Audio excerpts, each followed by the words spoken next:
বাংলাদেশের রাজনীতিতে আমরা অতীতে দেখেছি যারা বিজয় লাভ করে তারা রাষ্ট্রের মালিক হয়ে যায় তাৎক্ষণিক, আর যারা দেখা যাচ্ছে যারা বিজয় হয়েছে তারা 51 পেল আর যারা 49 পেল তারা তাৎক্ষণিক পর্যায়ে হয়ে যায়। আমি যদিও আইনের অত বিশেষজ্ঞ না, তবে যতটুকু সাধারণ মানুষ হিসেবে আইন বুঝি, আমার মনে হয় রাজ্জাকি ভাইয়ের কিছু কথার সাথে আমি একমত হতে পারছি না। উনি বলেছে যে অতীত থেকে আমরা কোনো শিক্ষা নিয়েছি কিনা, আমার মনে অবশ্যই নিয়েছি আমরা। যেমন আপনি দেখবেন বাংলাদেশের ঐতিহ্যগত নির্বাচনের যদি আপনার পূর্ব ইতিহাসগুলি দেখেন, নির্বাচনের পর বিজয়ী দল এবং যারা পরাজিত দল হয় এদের মধ্যে কিন্তু একটা বাকযুদ্ধ চলে। নির্বাচন কারচুরি হয়েছে, নির্বাচন ইঞ্জিনিয়ারিং হয়েছে, কিন্তু this is the first time সবাই কিন্তু রেজাল্টটা মেনে নিয়েছে এবং কোনো অভিযোগ নাই। এটা কি আমরা শিক্ষা নিইনি? অবশ্যই।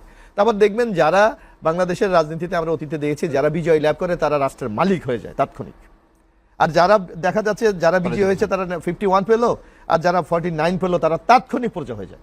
কিন্তু এবারই প্রথম দেখেন যে বিজয়ী হওয়ার পর জনাব তারেক রহমান আমাদের যিনি মাননীয় প্রধানমন্ত্রী, উনি কিন্তু যারা পরাজিত হয়েছে মানে অর্থাৎ নির্বাচনে জিতেছে কিন্তু ক্ষমতায় যেতে পারে নাই, সে জামাতের আমিরের বাসায় গিয়েছে, এনসিবির নাহিদের বাসায় গিয়েছে, চরমনের ইসলামী আন্দোলনের বাসায় গিয়েছে। তাহলে এটা কি আপনি অতীত থেকে শিক্ষার নতুন সংস্করণ না?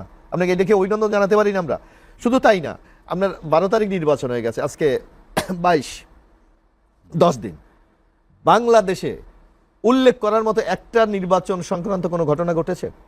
তো এইটা কি আমরা অতীতে শিক্ষা নিইনি? আমার মনে হয় অর্জন আমাদের অনেক কিছুই আছে, অর্জন আমাদের অনেক কিছুই আছে, আমরা এগিয়ে যাচ্ছি। আরেকটি বলেছে, আমি জানি না রাজ্জাকি ভাই বিজ্ঞ আইনজীবী, সেই কথাটা কিভাবে বলে যে এই নির্বাচন এখন কেন? নির্বাচন তো হওয়ার কথা ছিল 29 সালে। আমরা ওটা বলছি সংবিধান মানা, আমি সংবিধান মেনেই আমি কি বলছি, আমি এই সংবিধানকে আমি মেনেই বলছি। আমার প্রাইম মিনিস্টার রিজাইন করেছে, আমি ধরে নিলাম আন্দোলনের মধ্যে চলে গেছে, ওইটা আমরা বলি, কিন্তু ওনারা তো অফিসিয়ালি রিজাইন করেছে। মহামান্য রাষ্ট্রপতি সংসদ ভেঙে দিয়েছে, তাহলে উপায়টা কি? আমাকে তো নির্বাচনে যেতেই হচ্ছে। সুতরাং 29-এর যে ধোঁয়াটা কেউ কেউ তুলছে, এটা কিন্তু সাংবিধানিক ব্যাখ্যা এটা টেকে না, বরং আপনাকে মাস নির্বাচন হতেই হবে। এক আরেকটি বলেছে জুলাই আন্দোলনকে আমরা ভুলে গেছি না। আপনি দেখবেন আমাদের মাননীয় প্রধানমন্ত্রী উনি কিন্তু জুলাই অভ্যুত্থানকে স্বীকার করেই হাদির কবর জিয়ারত করেছে, আবু সাইদের কবর জিয়ারত করেছে, যেখানে এই জুলাই যে স্মৃতিগুলি আছে সেখানে উনি কিন্তু সেই শ্রদ্ধা নিবেদন করেছে। এবং উনি আমরা বলেছি জুলাইয়ের শপথ অনুষ্ঠানটিও একটু ব্যতিক্রমী একটা অনুষ্ঠান হয়েছে, একটা প্রকাশ্যে রাজপথ হয়েছে। হ্যাঁ, এখানে সংকটটা কোথায়? যে রাজ্জাকি ভাই যে সংকটটা বলেছে যে বিএনপি জুলাই এই যে গণপরিষদের, এটা আমরা শপথ নেইনি। আমি তো এই সংসদের একজন সদস্য, আমরা কনস্টিটিউশনকে ফলো করে কিন্তু আমরা এগিয়ে যাচ্ছি। হ্যাঁ, কনস্টিটিউশনের মধ্যে নানা প্রশ্ন থাকতেই পারে, কারণ এই সরকারটা কিন্তু 106-এর আদেশের মাধ্যমে হয়েছে, সুতরাং অনেক জায়গায় কিন্তু বিচ্যুতি আছে। কিন্তু তারপরও আমরা চেয়েছি যে নির্বাচনটা সাংবিধানিক কাঠামোতে হয়েছে, সেই কাঠামোটা বজায় রেখে আমাদের শপথের যে আর্টিকেল, নিশ্চয়ই দুই বিজ্ঞ অ্যাডভোকেট আছেন, সেখানে একটা শপথের একটা শপথ বলা আছে। আপনি এখন যে প্রশ্ন আপনি দেখবেন কিছু কিছু জায়গায় বিভিন্ন যারা আইনি এক্সপার্ট তারা কিন্তু বলছে জামায়াতে ইসলামীর এমপিশিপ নাই, কারণ তারা 2টা শপথ দিয়েছে। প্রথম শপথ যদি তারা নিয়ে থাকে, দ্বিতীয় শপথ নিলে আগের শপথের কার্যকারিতা থাকে না। আমি জানি না এটা আইনের ব্যাখ্যাটা কি, সুস্পষ্ট ব্যাখ্যা আমার কাছে নাই। তো এই সংকটটা তৈরি হোক, এটা আমরা চাই নাই। যার জন্য আমরা বলেছি যে আমরা প্রচলিত যে আমাদের শপথের বিধান আমাদের কনস্টিটিউশনে আছে সেটা আমরা নিয়েছি।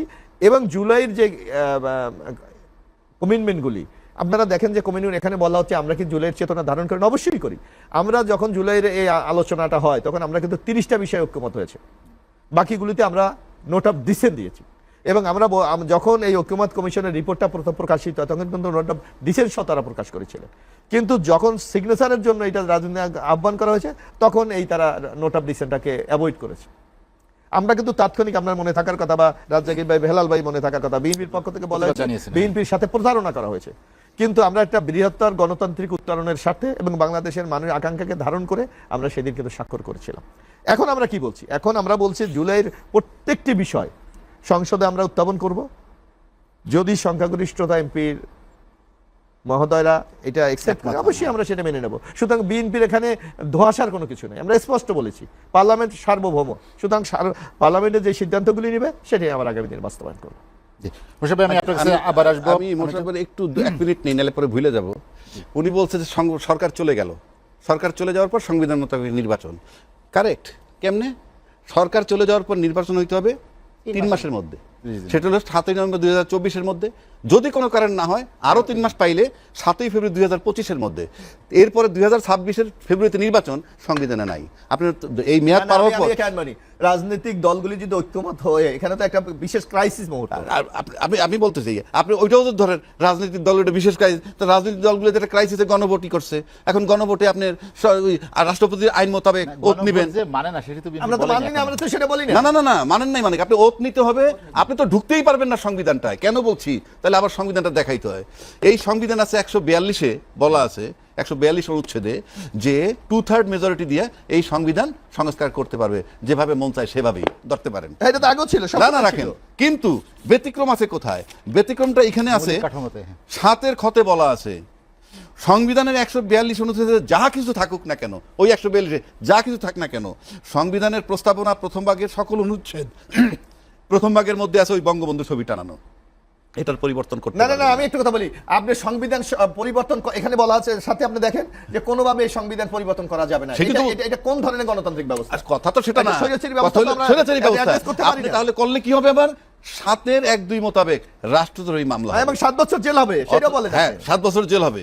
প্রশ্ন হচ্ছে যে তাহলে তো আপনি যতক্ষণ মধ্যে এটা না পারতেছেন অতক্ষণ পর্যন্ত, তাহলে সংবিধানই যদি মানেন, আমি বাদ দিলাম গণভোট, সংবিধানই যদি মানেন, তাহলে যতক্ষণ পর্যন্ত পরিবর্তন না হবে অতক্ষণ পর্যন্ত জাতির জন্য না, সংবিধানের সকল অগণতান্ত্রিক বিষয় যদি কেউ যুক্ত করে, সেটা আপনি মানবেন? অগণতান্ত্রিক বলতে কিছু না, এটা change করতে- অবশ্যই, এটা তো তারা করেছে। আপনি এখন এখন বললে হবে না তো। নির্বাচনের বৈধতা নিয়ে প্রশ্ন